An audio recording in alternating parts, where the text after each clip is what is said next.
I never thought my sister's wedding would be the day everything changed. Looking back, I should have known something was wrong when my invitation arrived 3 days before the ceremony.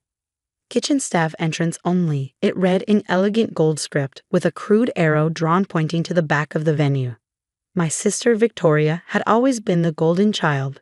While I chose to work with underprivileged children as a teacher, she climbed the corporate ladder with perfectly manicured nails and designer heels. Our parents never let me forget the difference between us. "Why can't you be more like your sister?"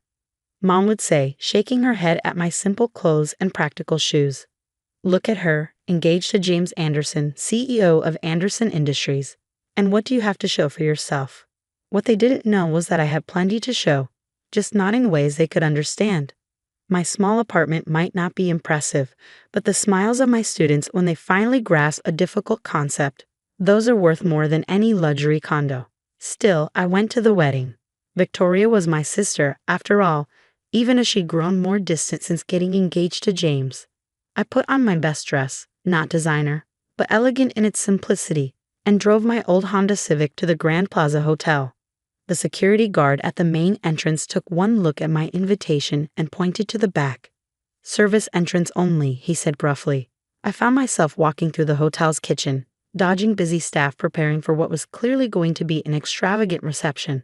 A hostess led me to a small table tucked behind a large pillar, practically hidden from the main celebration. Victoria's instructions were very clear, she said apologetically. Family members who might embarrass the couple should be kept out of sight. My hands trembled as I sat down. The table was set with plastic utensils, while I could see fine china gleaming on the other tables. A handwritten note in my sister's flowing script sat next to the plastic fork. "Know your place, little sister. Don't ruin this for me." I should have left then. Should have walked out and never looked back. But something made me stay. Perhaps the same stubborn determination that made me choose teaching over the corporate career my parents demanded.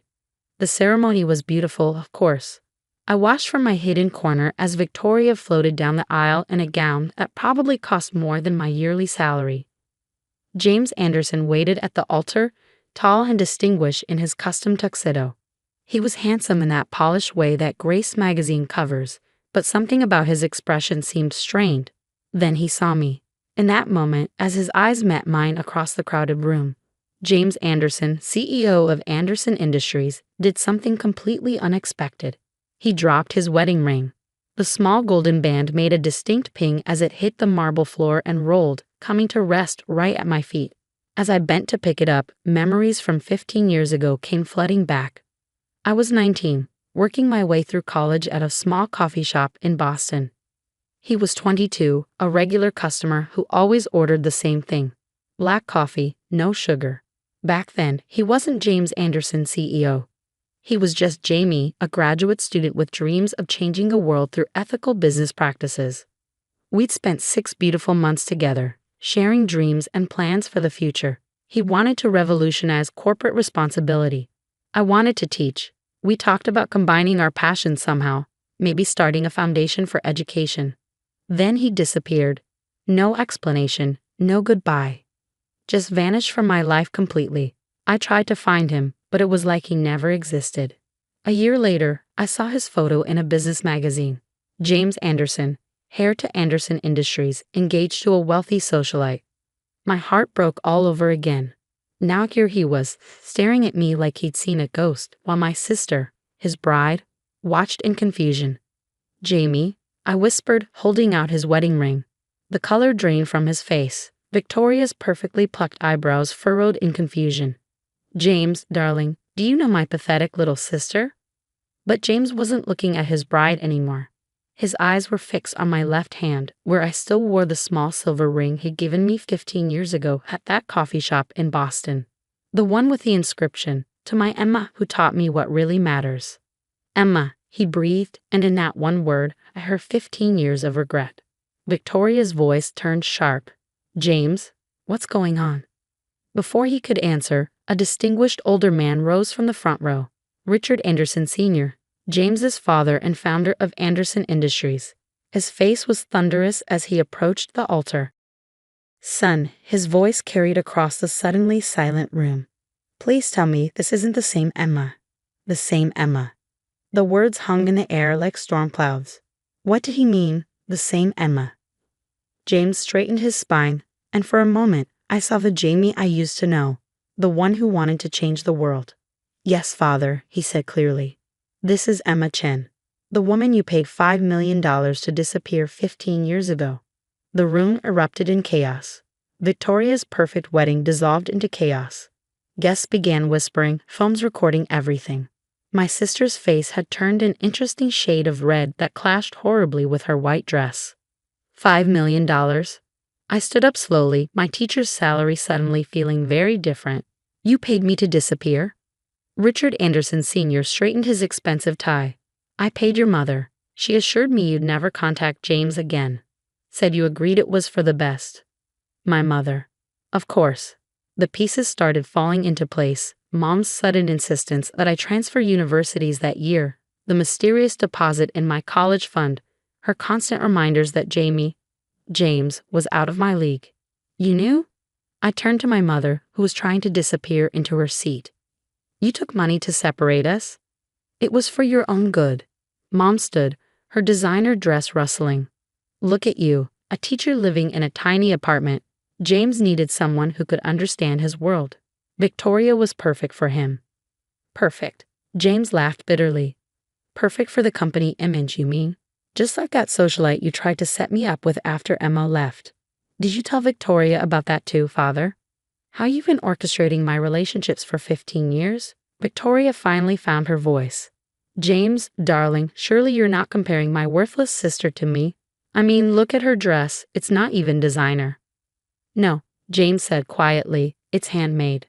Emma always said the most valuable things are made with love, not money. He turned to me. You still make your own clothes. I nodded, throat tight. He remembered.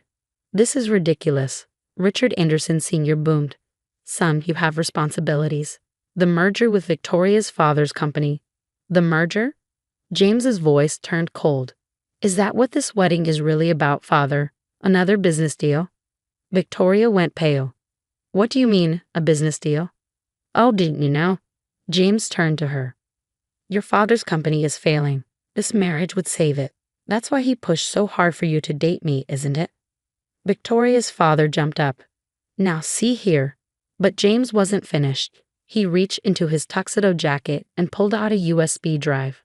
I found some interesting documents last week, father, about what really happened 15 years ago, about the real reason you wanted Emma gone. Richard Anderson Sr.'s face turned ashen. James. Emma wasn't just my girlfriend back then, James continued, his voice carrying across the silent room.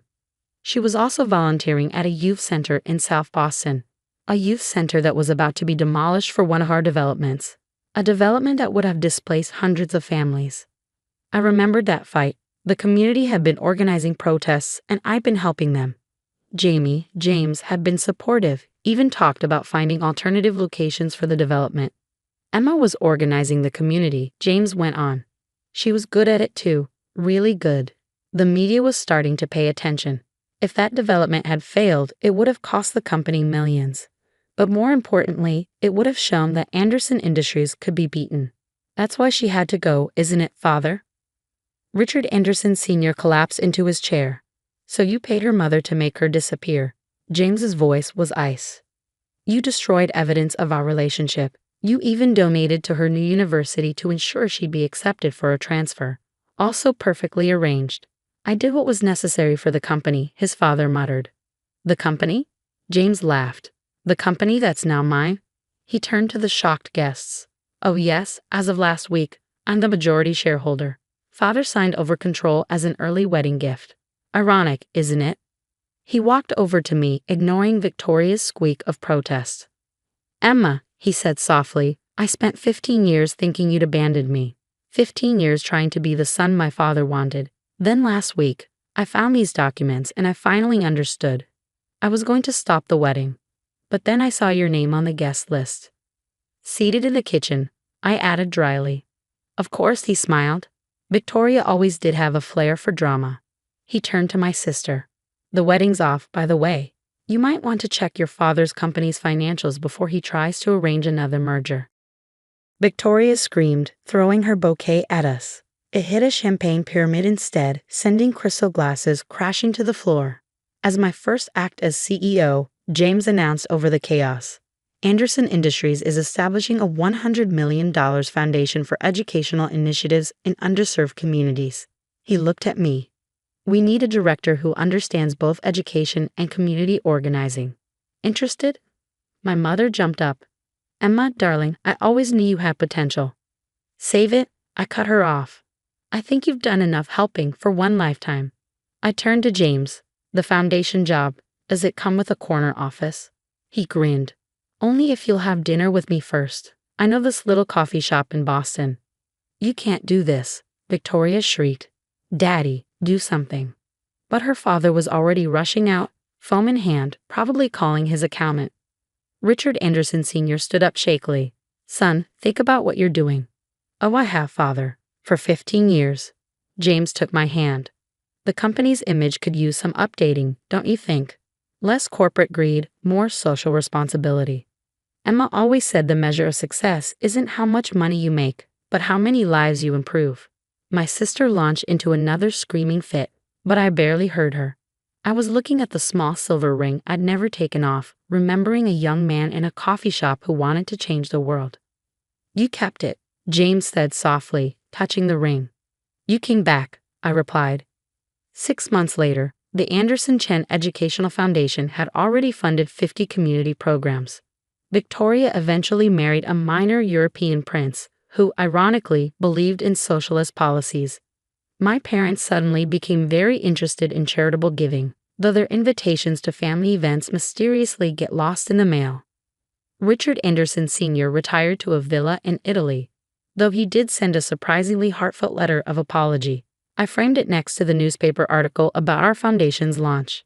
As for me and James, we still go to that coffee shop in Boston. He still orders black coffee, no sugar. But now when we talk about changing the world, we actually do it. The small silver ring finally has a companion. A simple gold band that matches it perfectly. The inscription, to my James, who came back to what really matters. Sometimes the best revenge isn't about getting even. It's about getting it right.